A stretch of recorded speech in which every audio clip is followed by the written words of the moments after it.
Mon arrivée en Corée du Sud n'a pas été de tout repos. En effet, j'ai vu pas mal de choses qui différaient de la France et qui m'ont même un petit peu choqué, c'est donc pourquoi j'ai décidé d'en faire une vidéo. Et si là vous vous dites, tiens, mais qu'est-ce que fait Denos en Corée, c'est que vous n'avez sûrement pas vu ma dernière vidéo qui explique le pourquoi du comment. Si vous avez des questions, je vous répondrai avec plaisir sur Instagram. Et d'ailleurs, un petit follow, ça fait toujours plaisir, sachant que sur Instagram, vous pourrez suivre mon aventure de jour en jour. Et dernière petite chose, j'ai un coloc qui va faire des vidéos et des vlogs sur la Corée, je vous mets sa chaîne en description. Allez, c'est parti pour 4 choses qui m'ont choqué à mon arrivée en Corée.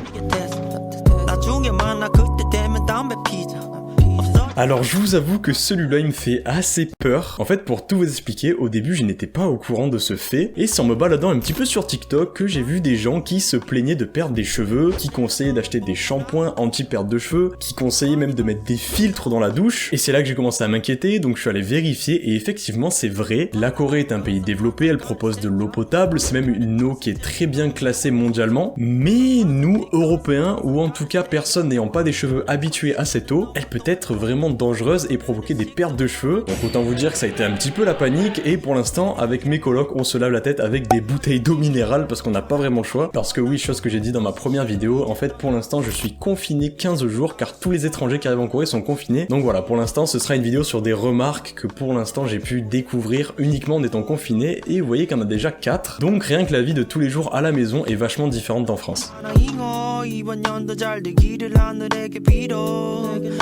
Numéro 2, donc les poubelles. Les poubelles c'est vraiment différent d'en France. Il y en a peut-être parmi vous qui font du tri, mais en Corée c'est vraiment poussé à l'extrême, c'est-à-dire qu'il y a des employés de la mairie qui vont venir vérifier si vous avez vraiment fait votre tri, et si c'est pas le cas vous prenez de sales amendes. C'est des amendes de à peu près 150 € je crois, et en plus pour la petite anecdote, vu que nous on habite à côté d'une université, ils savent qu'il y a beaucoup d'étrangers et donc la vérification est encore plus grande, et il peut même y avoir des enquêtes pour savoir qui a mal fait ses poubelles. Mais alors donc comment faire ces poubelles, parce qu'en plus c'est pas un tri classique. Quand on arrivait en Corée, on a reçu 3 PDF nous expliquant quel type d'aliment allait dans quelle poubelle, et en plus le jour de ramassage des poubelles est différent selon le quartier où vous habitez. Bref, ça devient vite compliqué, les poubelles peuvent vite s'entasser, surtout que cerise sur le gâteau, pour ce qui est des poubelles dites alimentaires, c'est-à-dire tout ce qui est reste, par exemple voilà vous avez pas fini votre assiette de pâtes, vous pouvez pas la jeter comme ça gratuitement dans la poubelle dite générale. Et il y a une poubelle dédiée au reste alimentaire, et cette poubelle est vraiment spéciale car il y a un système de timbre dessus, donc non seulement vous devez payer cette poubelle, et en plus à chaque fois que vous voulez la jeter et qu'elle soit ramassée, il faut mettre un timbre dessus. Évidemment, on n'a pas encore cette poubelle dans la coloc, du coup dans notre réfrigérateur, il y a un bloc dans un saladier de restes alimentaires, et je vous avoue que j'ai vraiment pas hâte du moment où on va devoir jeter tout ça. Ça me dégoûte un petit peu, mais il va falloir passer par là. Troisième fact, assez rapide, ici il y a du Pepsi partout. C'est abusé, c'est la boisson un petit peu par défaut j'ai l'impression, ou en tout cas dans les restaurants où on a commandé, sachant qu'on a commandé dans pas mal de restaurants de poulet frit, de fast food, donc en même temps c'est pas surprenant qu'il y ait du soda, mais ce que je veux dire c'est que là-bas vraiment du Pepsi j'ai l'impression qu'il y en a partout, et en arrivant dans le pays, en voyant le drapeau coréen un petit peu partout sur les avions etc, j'ai fait cette blague qui est sûrement très drôle, j'ai comparé le drapeau de la Corée au logo Pepsi. Je pense que ça nous a porté malédiction parce que, regardez, je vous jure c'est pas préparé, Pepsi, je vous jure que c'est pas préparé, je viens de capter que je les avais, Pepsi, il y en a partout.